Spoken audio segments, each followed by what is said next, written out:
Hello, Intro to Theater.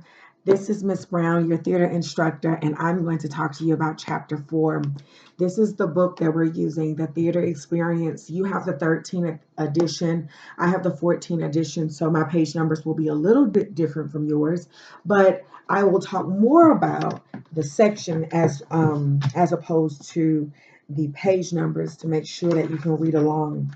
It's very important that you read the chapter as well as watch the videos in preparation for your assignments. And please make sure that you are posting in the attendance tab. It's in the discussion tab. You click on it, and every week it's already labeled there. You just have to write your name and write the word here. We're going to talk about acting for the stage, chapter 4. There are a couple very important things that I want to talk to you about in chapter 4. The first thing is in imitation. And imitation is to simulate or copy the behavior observed in real life.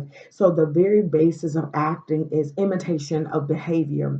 When we are children, we imitate behavior of the adults around us. Watching a baby imitate the facial expressions of the adults around them. We are creatures that imitate others. That's how we learn what's appropriate in society and human behavior. The next portion of the first page I want to talk to you about is role playing.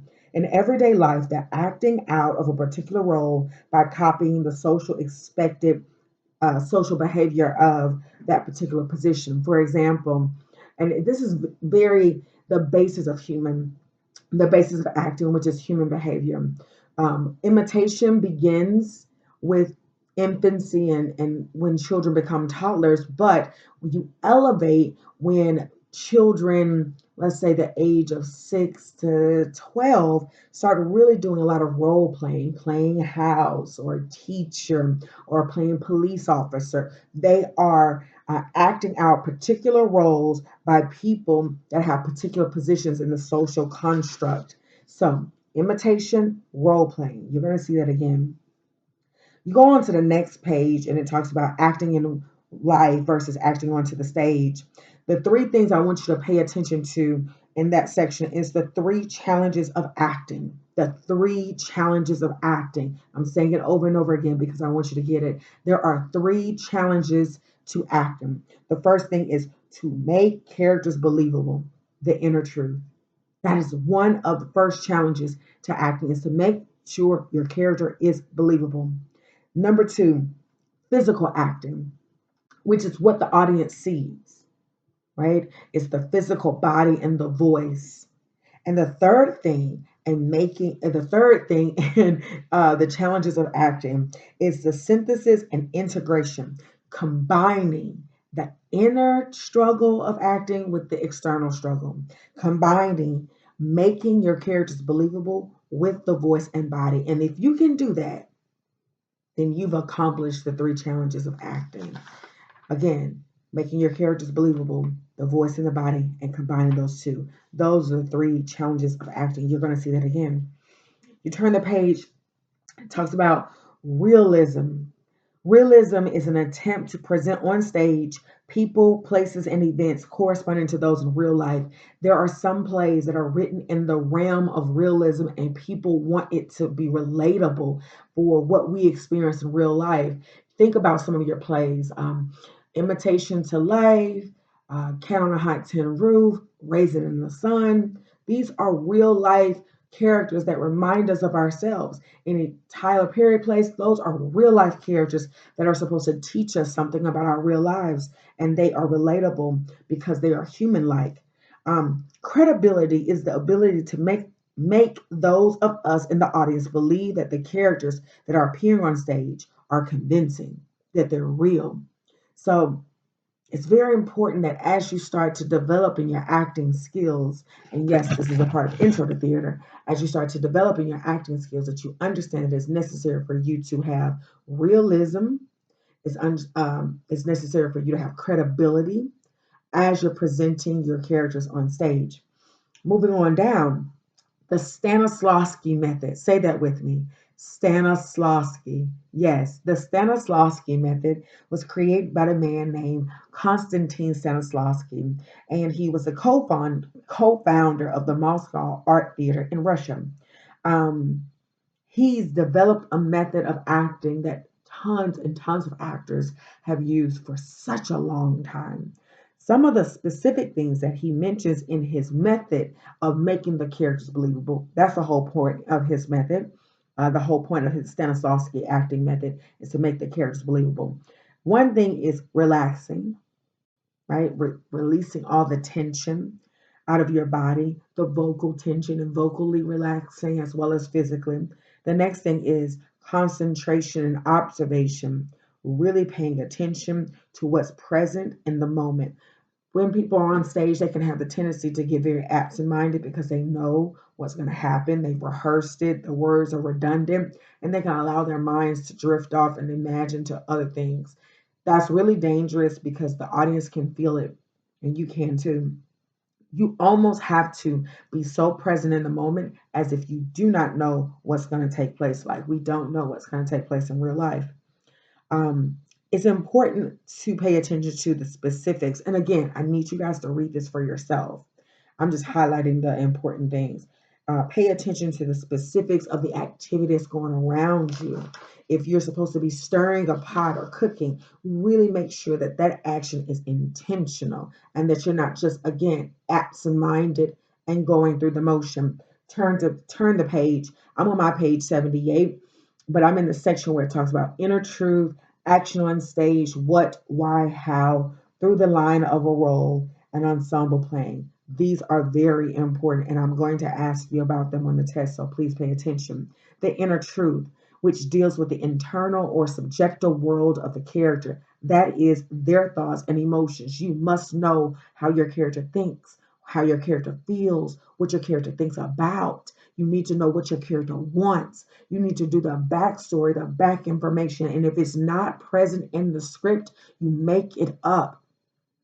You have to know why you do what you do on the stage as the character, not as the actor playing the character, but you need to know that you are the character in that moment. How do I feel and why do I feel this way? So it can make sense to you of what you're doing and why you're doing it. The magic if. So, how you develop an inner truth is you can ask yourself the magic if. Stanislavski acting exercise requires a performer to ask themselves, how would I react if I was in the character position? So you start by asking yourself, how would I react if I was in this character's position? And some of the examples, if I were suddenly becoming wealthy, what would I do or how would I feel? If I were vacationing on a Caribbean island, if I had a great talent, you ask yourself as the person, as the actor, how would you respond to the situations that the character has to go through? And when you find that answer, you can apply that answer to you as the character. See what I'm saying? Okay, cool. Action on stage, what, why, how.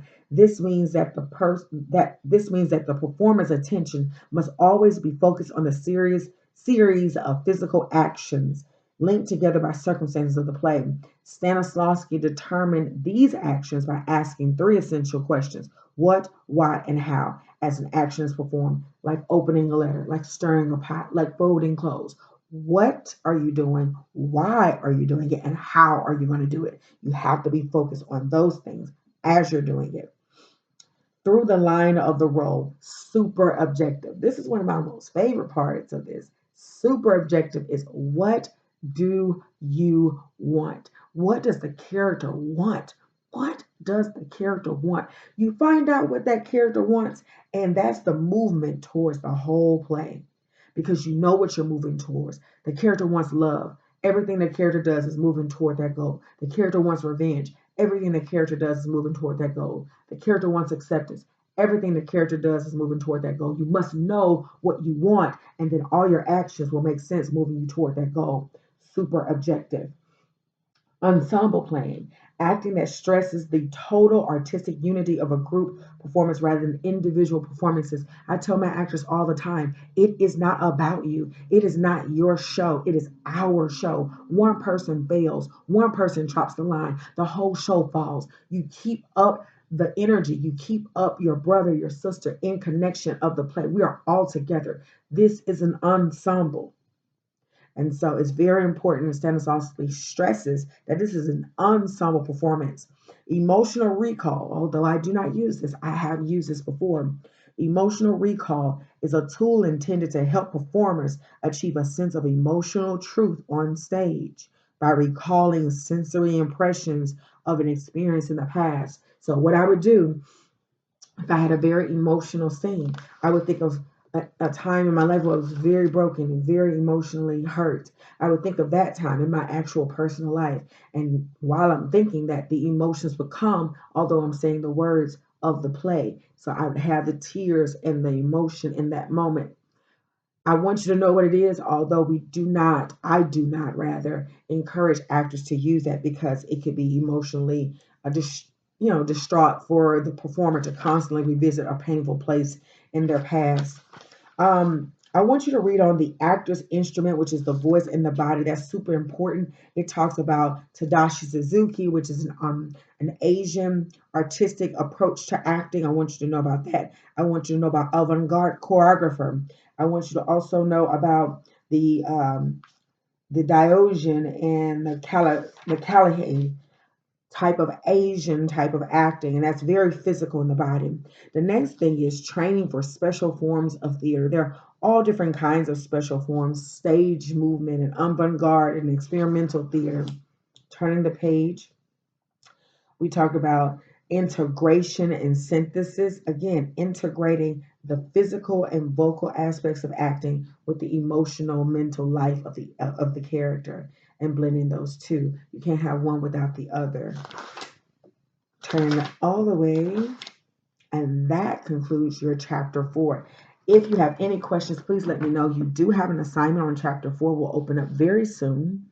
Make sure that you email me if you have any questions. Read chapter 4. Again, read chapter 4, and you will be prepared for your chapter 4 assignment opening up very soon. I'm so excited to see your submissions. Have a great day.